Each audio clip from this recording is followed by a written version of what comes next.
Hey, you thought I had gone away, right? No, never. I'm back. So, video lecture number 2, chapter 5, The Powers of Congress. I hope the first video lecture was a success, that you were able to take notes, to stop, replay if need be, and also remember, jot down questions. That's an important thing. You guys bring questions to class. It can get a really good discussion going. We can then cover some of the areas that are not clear, or sometimes we're not aware of what we don't know. So I know that asking questions is a difficult task at times. But so please, if there's something that doesn't make sense, jot down a question. We'll pick it up in class. So here's a little slide I forgot to show you in the last video lecture, talking about Gibbons versus Ogden. You can see there a steamship on the waters, the Hudson River. So that just kind of clues you in. So today we're going to take a look at the next topic, which is, let's go back to that, implied powers. And when we go back to the founding, the 1787 Convention, and then the first decade of the American Republic, constitutional democracy, we find two contrasting points of view, one put forward by Alexander Hamilton, who's on the left, and the other put forward by Thomas Jefferson on the right. And those two views are roughly categorized as loose versus strict construction of the Constitution. So this really gets us into the area of history, something that I have taught for a long time and something that I really enjoy and love. And it's always nice to come back to something more familiar. One must remember, well, maybe you don't remember, but I think you guys have studied this in the middle school at some point, that Alexander Hamilton and Jefferson both worked in the first presidential administration of George Washington. Hamilton was the Secretary of the Treasury, and Jefferson was a Secretary of State. And both these guys developed very differing views on the powers of the national government and on the Constitution that conferred powers to the national government, and in particular Congress. And so the loose construction we associate with Alexander Hamilton, and he was willing to take the elastic clause, the necessary and proper clause of Article 1, clause Section 8, clause 18, and say at times the government's got to do certain things, to pass laws, to create certain institutions that aren't enumerated in the text of the Constitution. Therefore, it's a loose construction of what the Constitution says. You can interpret it loosely, that is. On the other hand, Jefferson, as early budding politician in the national government, he had been governor of Virginia and involved in politics in Virginia for a long time, but at least on the national stage, Jefferson takes a very different view and takes a dim view of broad, loose construction of the Constitution. Jefferson prefers to read the Constitution as it's written, strictly, that is, the black ink on the page. And he really looks at the, if you will, the four corners of the page of the Constitution to develop his ideas about the powers of Congress. And where we're going to see this really come to a head is in 1791, when there's discussion of a bank.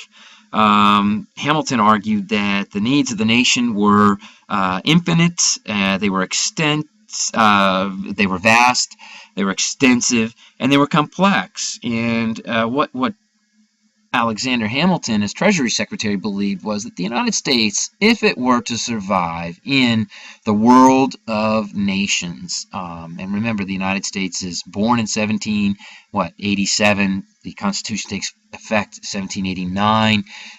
Really, that the United States would have to have a prosperous economy. There would be no other way for the United States to stand on its own two legs and deal with the European powers if it did not have a strong and vibrant economy. And Hamilton puts forth the argument that we really need to have a bank to collect money, to regulate payments, and also to deal with the payments, the debt, that is, that the United States accumulated during the Revolutionary War. We had borrowed a lot of money from the Dutch, for example. So the idea was to show the world that the United States was a good faith player, that the United States would honor its debts, pay off its obligations. And so Hamilton really wants to establish this credibility that he believed, again, would lead to legitimacy and would lead to preservation. So sorry to go into all this background, but that's what Hamilton believed. He thought then, therefore, we needed a bank. Look, England had one, France had one, the Dutch had one. Why shouldn't the United States, if it aspired to be a great nation, have a national bank? And Hamilton argues that the elastic clause, the necessary and proper clause, would permit Congress to create a national bank.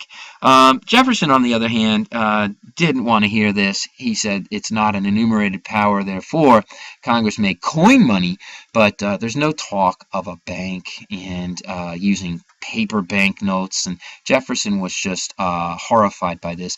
Jefferson believed that wealth resided in land, in small farming communities. He didn't like the idea of a national bank that would collect wealth in one location and then distribute it, regulate the payments in one location. Jefferson really believed that the great strength of the American nation and its democracy was to spread the wealth across the vast continent, lots of land, lots of natural resources, small communities. So Jefferson really believed in a decentralized idea.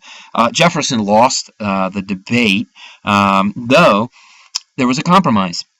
In 1791, at a dinner party, apparently, held by Jefferson, sponsored by Jefferson, there was a compromise between the two men. Jefferson agreed to the bank as long as the capital of the new nation would be located right outside of Virginia in its current position, that is Washington, D.C. So it borders on Virginia.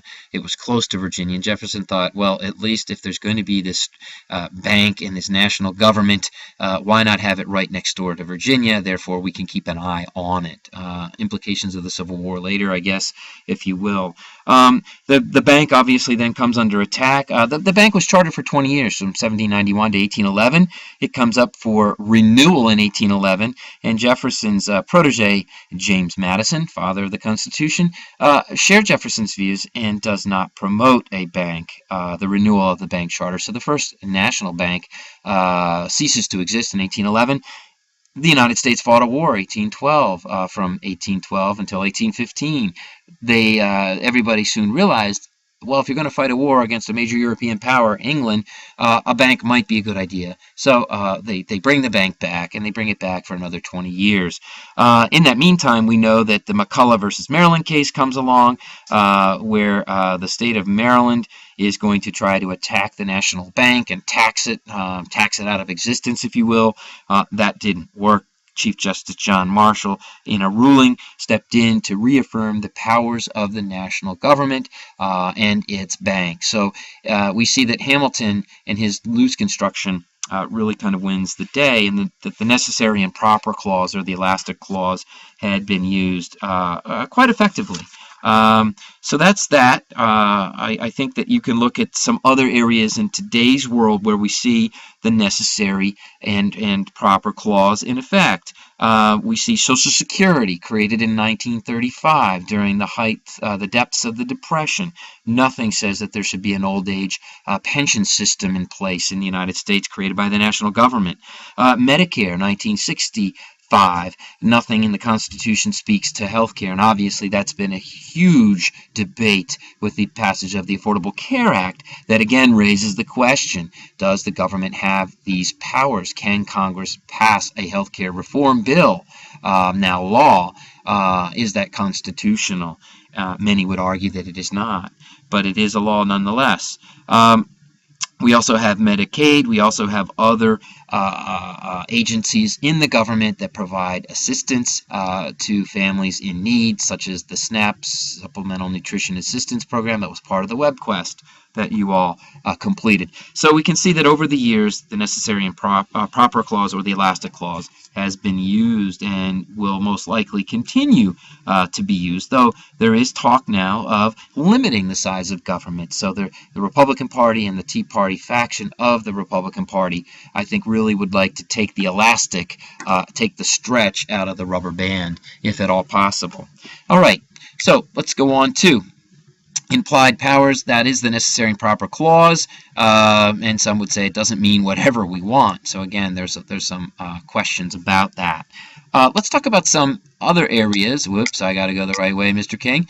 We want to talk about selected, expressed, and implied powers. And if you go to page 134 in your textbook, you'll see that there's a really nice little chart that I tried to recreate here that doesn't come across so well. But the idea is there's an express power in the Constitution that allows the national government to collect taxes, to levy and collect taxes. However, it doesn't say anything about a personal direct income tax. So that is an express power that leads to an implied power. And I already talked about the 16th Amendment. Raise and support armies. There's nothing about a draft or selective service. There's nothing about an Air Force. There's nothing about an interstate highway system. You don't know probably, but the interstate highway system was created in the 1950s under Dwight D. Eisenhower. He was the general who led the supreme Allied forces against Nazi Germany. We were victorious. He comes home, receives the hero's welcome, and then he runs for president and wins. And he serves 2 terms as a Republican. He created the National Federal Highway System. And this is a massive government spending program to build roads in this country, but it was done at the time of the Cold War that we were engaged in against the Soviet Union, and we needed a way to quickly and conveniently move troops and materials, equipment around the country, hence the National Highway System. Nothing in the Constitution about that. It does say that the United States can raise armies, that the Congress, rather, can raise and support armies. So again, we see an express power becoming an implied power. And so that chart really does a nice job. Again, to make all laws necessary and proper, Social Security, unemployment insurance, Medicare, should older people be left to the vagaries of economic cycles of boom and then bust? What happens if you're retired, no longer working, and you're in a bust cycle where there's no income, and the economy is terrible? And what do? Should older people simply be forced to starve to death, or live lives of great misery and suffering? Well, in 1935, the consensus of Congress was no. They created an old age pension system called Social Security that's still in existence today, and is again a hot topic in Washington, as politicians of the Republican Party want to try to reform or limit Social Security because it costs a lot of money, and the Democrats want to preserve and maintain the Social Security system as it exists.